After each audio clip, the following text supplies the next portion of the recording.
सूफी अपने मुर्शिद को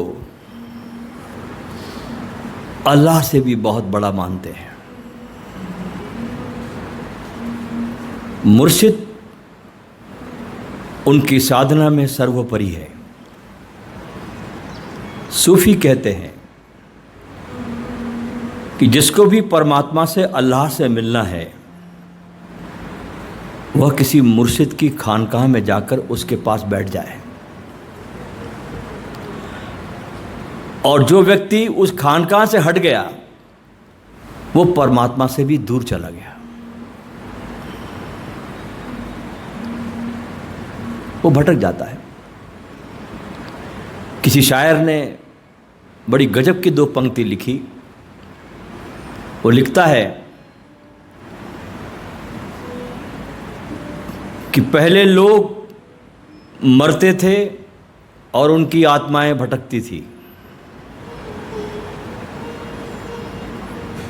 और अब लोगों की आत्माएं मर गई है और लोग भटक रहे हैं।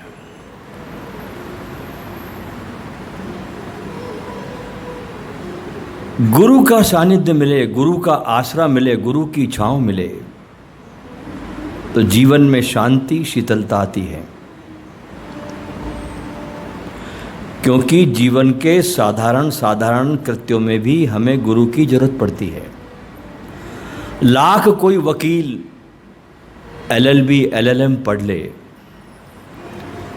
फर्स्ट क्लास फर्स्ट मेरिट होके आ जाए, तो भी वो अदालत में प्रैक्टिस नहीं कर सकता जब तक कि वो 2-3 साल किसी सीनियर वकील के हाथ के नीचे काम न करे। कितना भी बड़ा डॉक्टर की डिग्री लेके आए कोई आदमी, विदेश से भी जाके आए, MD होके आए, FRCS होके आए, लेकिन अपनी क्लिनिक नहीं खोल सकता जब तक कि वो किसी सीनियर डॉक्टर के हाथ के नीचे 2-3 साल काम न कर ले। तो जीवन के ये साधारण लौकिक काम के लिए भी हमें किसी मार्गदर्शक की जरूरत पड़ती है, कोई ना कोई। तो ये जो अध्यात्म का पथ है, जिसका कोई नक्शा हमारे पास में नहीं, जहां गुप्त अंधेरा है, उसमें किसी न किसी मुर्शिद की आवश्यकता पड़ती है। इसलिए देखिए कि हमारे अतीत में जितने भी हमारे महापुरुष हुए, उन्होंने भी अपने गुरु को धारण किया है। भगवान कृष्ण को देखिए, सांदीपनी ऋषि के आश्रम पर शिक्षा ग्रहण करने गए। भगवान राम को देखिए, उनके जीवन में भी वशिष्ठ आते हैं। शिवाजी को देखिए, उनके भी जीवन में समर्थ गुरु रामदास आते हैं। ये पूरी की पूरी परंपरा है और बड़ी पावन परंपरा है, बहुत पावन परंपरा है। जिसको इसका कोई ज्ञान नहीं है,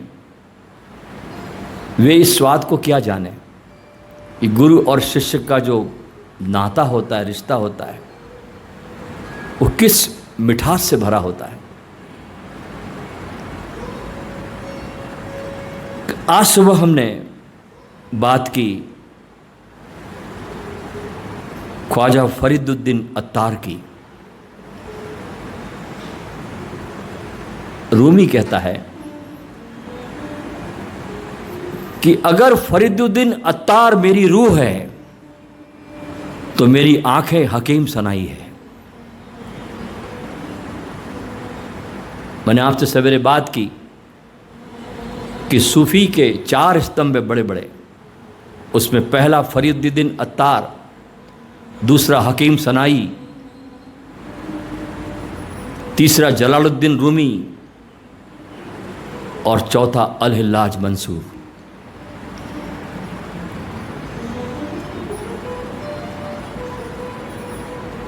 रूमी कहता था, हकीम सनाई मेरी 2 आंखें हैं, अत्तार मेरी रूह है।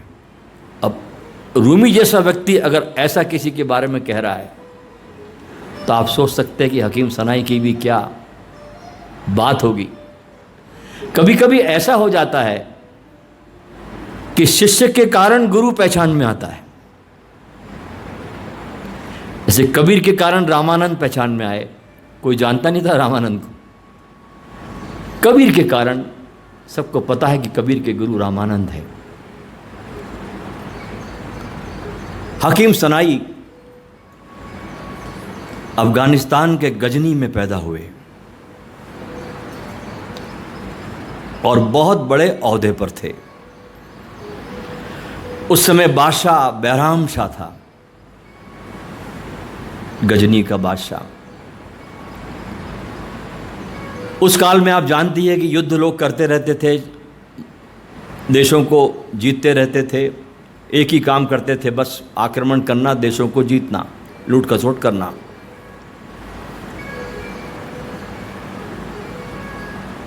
तो एक बार क्या हुआ, और ये हकीम सनाई, इनके पास शायरी लिखने की बहुत प्रतिभा थी, अप्रतिम, बहुत अच्छी शायरी लिखते थे।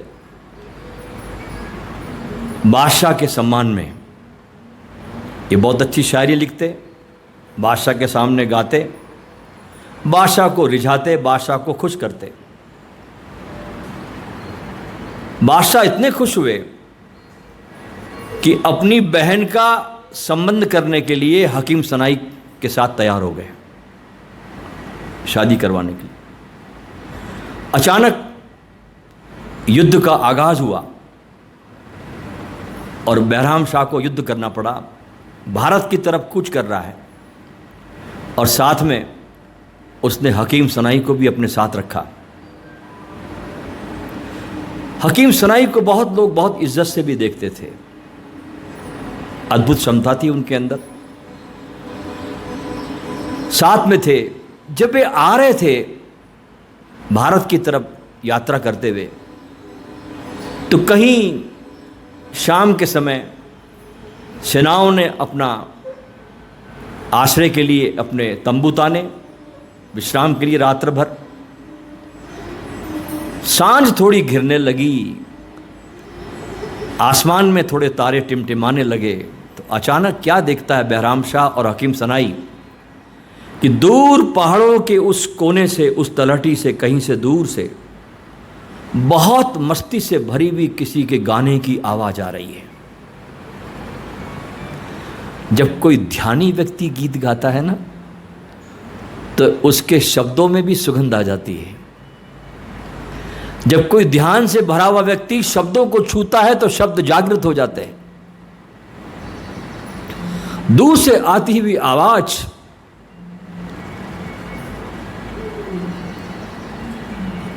दोनों के भीतर इश्क खोलने लगा, बैराम शाह के भीतर भी और हकीम सनाई के भीतर भी। आवाज बड़ी गजब की आ रही थी, कोई मस्त फकीर गा रहा था अल्लाह की इबादत में। चल पड़े खोज में, जहां से आवाज आ रही थी उसकी दिशा में जाने लगे। जब पहुंचे तो देखा कि एक बहुत मस्त फकीर जिसका नाम था लाई खुर, अपने 10-5 शिष्यों के साथ बैठा है और अल्लाह की इबादत में आंसू बहाते हुए गीत गाता है। पहुंचे बैराम शाह, सेनापति भी साथ, हकीम सनाई भी साथ।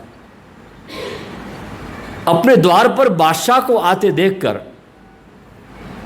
बैराम शाह को देखकर लाई खुर ने अपने शिष्यों को आदेश दिया कि जाओ, बादशाह सलामत हमारे खानगाह पर पहली बार आए हैं, इनका स्वागत करो, एक सुंदर सा जाम इनके लिए भर के लाओ, इन सबको पिलाओ। शिष्य भीतर गए, बहुत सुंदर से सुराही में से हाला डाली गई, प्याला छलका, और जैसे ही बैराम शाह ने उस प्याले को पकड़ के उठाकर पीना चाहा, इतने में लाई खुर जोर से बोला, ये पहला पैग अंधे बादशाह बैराम शाह के लिए है। जैसे ही बादशाह को अंधा कहा, सेनापतियों ने तलवार खींच ली लेकिन बादशाह ने हाथ के इशारे से मना किया, शांत किया और पूछा, फ़कीर तुमने मुझे अंधा क्यों कहा? तो लाइखुर कहता है, अंधा ना कहूं तो क्या कहूं, इतना जीतते जीतते जीतते तू यहां पर आ रहा है और तुझे अभी तक ये भी समझ में नहीं आया कि बाहर कुछ भी जीता नहीं जाता। बाहर की हर जीत हार में परिवर्तित होती है। बाहर कुछ भी जीता नहीं जाता। बाहर की हर जीत अंततः हार में रूपांतरित होती है। और तू इतनी यात्रा करके आया, तुझे ये समझ में नहीं आया, अंधा ना कहूं तो क्या कहूं? बात में दम था। फिर लाइखुर ने कहा कि जाओ दूसरा जाम भर के लाओ हकीम सनाई के लिए। हकीम सनाई के लिए जब जाम आया तो फिर लाइखुर जोर से खिलखिला के हंसा और कहा कि ये दूसरा जाम अंधे हकीम सनाई के लिए। अब तो बात आगे बढ़ गई। सेनापतियों ने तलवारें निकाल ली। हकीम सनाई ने इशारे से रोका और बहुत आदरणीय भाव से हाथ जोड़कर उस फकीर के सामने निवेदन किया कि हे औलिया, मुझे बताओ कि तुमने मुझे अंधा क्यों कहा? तो लाइखुर कहता है, तेरे पास अद्भुत प्रतिभा है, तेरे को बड़े गुणों से नवाजा है ईश्वर ने, अल्लाह ने तुझे बहुत प्रतिभा दी है, लेकिन तू 2 कौड़ी के बादशाह के लिए गीत लिखकर गाता है। मट्टी का पुतला है, जैसे तू कल मरेगा ऐसे वो भी मरेगा। तू एक माटी के पुतले को रिझाने के लिए गीत गाता है। तेरे पास अद्भुत प्रतिभा है, अगर तू ये प्रतिभा का रुख मोड़ दे अल्लाह की तरफ तो कयामत आ जाएगी हकीम तेरे जीवन में। ऐसे लगा जैसे हकीम सनाई के जीवन में भूकंप आ गया। कोई चोट लगी, भीतर कुछ हिला और बात सच्ची कही उसने फौरन उसी क्षण से बादशाह का साथ छोड़ दिया और उसके बाद उन्होंने बहुत सुंदर एक किताब लिखी।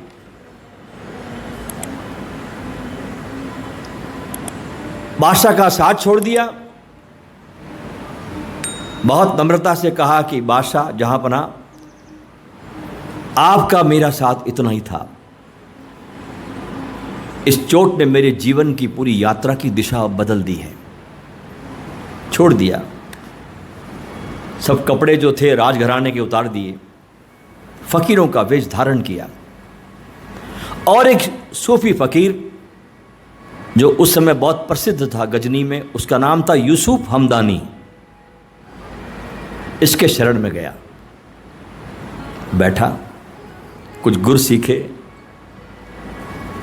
कुछ परिपक्व हुआ तो गुरु ने आदेश दिया कि जाओ थोड़ा मक्का मदीना में जाकर रहो। कुछ सूत्र दिए वहाँ रहने के, क्योंकि तीर्थ स्थानों में रहने के भी सूत्र होते हैं। ऐसे लोग जाते हैं टूरिस्ट की तरह वापस आ जाते हैं, उनको कुछ नहीं मिलता, क्योंकि ऐसे पवित्र स्थानों में रहने के, जाने के, उसको अनुभव करने के बहुत सूत्र है। ये तुम्हें कोई गुरु दे सकता है, कोई किताब नहीं देती है गुरु। सूत्र दिए मक्का मदीना में रहने के लिए और हकीम सनाई मक्का मदीना में जाकर रहे, बहुत समय बिताया और वहाँ पर उन्होंने एक बहुत अद्भुत पुस्तक की रचना की जो सारे विश्व में प्रसिद्ध है इनकी। उस किताब का नाम है Hadika, the garden of love, अंग्रेजी में इसका अनुवाद हुआ है प्रेम का बगीचा। उसमें उन्होंने कुछ बहुत प्रेम से भरे हुए सूत्र लिखे हैं जो साधकों के बहुत काम के हैं। और ये हदीका पूरे विश्व की भाषा में इसका अनुवाद हुआ है और सूफियों के इतिहास में इस किताब के कारण सनाई का बहुत सम्मान से नाम लिया जाता है। आज एक छोटा सा सूत्र मैं आपको सुनाता हूँ। ये किताब अंग्रेजी में थी, मुझे ज़्यादा अंग्रेजी आती नहीं। अब ये कमाल की आपको बात बताता मैं, देखो कि घटनाएं कैसे घटती है। इसकी अंग्रेजी सूत्रों का मैंने अनुवाद हिंदी में 1989 में करा के रखा था। 89 में कोई मेरे घर में मेहमान हुआ, उसको हिंदी की भी जानकारी थी, अंग्रेजी की भी जानकारी थी, और मुझे तो इतनी अच्छी इंग्लिश आती नहीं। मुझे उस समय 89 में हकीम सनाई के सूत्र मुझे बहुत अच्छे लगे। तो मैंने कहा एक काम करो, तुम इस किताब के जितने भी तुम सूत्र अनुवाद कर सकते हो हिंदी में, तुम इसको अनुवाद कर दो। मुझे क्या पता था कि 89 में जो सूत्र अनुवाद करके रखे थे वो आज काम आएंगे। जब मैंने अपनी डायरी खोजी तो उसमें मुझे हकीम सनाई के हिंदी में लिखे हुए सूत्र मिले जो बड़े अद्भुत है। आइए एक दो सूत्र पर मैं आपकी चर्चा करता हूं। हकीम सनाई की जो किताब है हदीका, उसका जो पहला चैप्टर है उसका शीर्षक नाम दिया उन्होंने हृदय के दर्पण की सफाई। हृदय के दर्पण की सफाई। इसमें वो कहते हैं, हमने उन्हें तर्क से जानना चाहा, गजब, हमने परमात्मा को बुद्धि से जानना चाहा, तर्क से जानना चाहा, पर हम असफल रहे। जिस पल हमने हर चेष्टा को त्याग कर दिया उसके बाद कोई बाधा न रही। बड़े गजब के सूत्र हैं। कहते हैं हमने उन्हें तर्क से जानना चाहा, बुद्धि से जानना चाहा, क्योंकि ये विषय बुद्धि का नहीं है, ये विषय हृदय का है। हृदय से परमात्मा जाना जाता है, बुद्धि से संसार की जानकारी मिलती है, हृदय से परमात्मा की खबर आती है। कहते हैं हमने उन्हें तर्क से जानना चाहा पर हम असफल रहे। असफल होगा ही, बुद्धि से जाना नहीं जाता, बुद्धि से विज्ञान को जाना जाता है, ज्ञान को नहीं। असफल रहे। जिस पल हमने इस बुद्धि को छोड़ा, जिस पल हमने हर चेष्टा को, जो बुद्धि चेष्टा करती है, एफर्ट करती है, जिस पल हमने हर चेष्टा को त्याग किया उसके बाद फिर कोई बाधा न रही, उसके पास बाधाएं खत्म हो गई। आगे वे कहते हैं, बड़ी गजब का सूत्र आगे का है कि जब हमने सब एफर्ट छोड़ दी, प्रयास छोड़ दिए और बस हम डूब गए एफर्टलेस में, जहां कोई एफर्ट नहीं है, जब डूबे, वे स्वयं प्रकट हुए हमारे लिए अपनी अनुकंपा के कारण। परमात्मा हमारी किसी कोशिश से प्रकट नहीं हुआ, सनाई कहता है। हमने कोशिश की इसलिए परमात्मा के दर्शन हुए, इस बात के भ्रम में मत रहना। वे स्वयं प्रकट हुए हमारे लिए अपनी अनुकंपा के कारण, अपनी करुणा के कारण, नहीं तो हम उन्हें कैसे जान सकते थे। तर्क हमें उनके द्वार तक ले गया, तर्क हमें उनके द्वार तक ले गया, पर उनकी करुणामय उपस्थिति ने ही हमें प्रवेश की अनुमति दी। उनकी करुणामयी उपस्थिति ने ही हमें प्रवेश की अनुमति दी। ऐसे प्यारे प्यारे सूत्र हकीम सनाई के जब पढ़ते हैं और इसको महसूस जब करते हैं तो दिल गदगद हो जाता है। और इस सूफी की रहस्यमय घाटियों के सामने मैं नतमस्तक हो जाता हूँ। बहुत बड़ा आकाश है इन संतों का, सूफियों का बड़ा प्रेम है। और ये सारे सूफी है, ध्यान रखना, नानक भी सूफी है, मीरा भी सूफी है, बाबा शेख फरीद भी सूफी है। एक बात बड़ी गलत है सूफियों के बारे में आम आदमी के मन में कि सूफी मुसलमान होते हैं, ये गलत धारणा है। नानक भी सूफी है, कबीर भी सूफी है, मीरा भी सूफी है, जो भी सहज मार्गी है वे सूफी है, ये सारे सूफी है।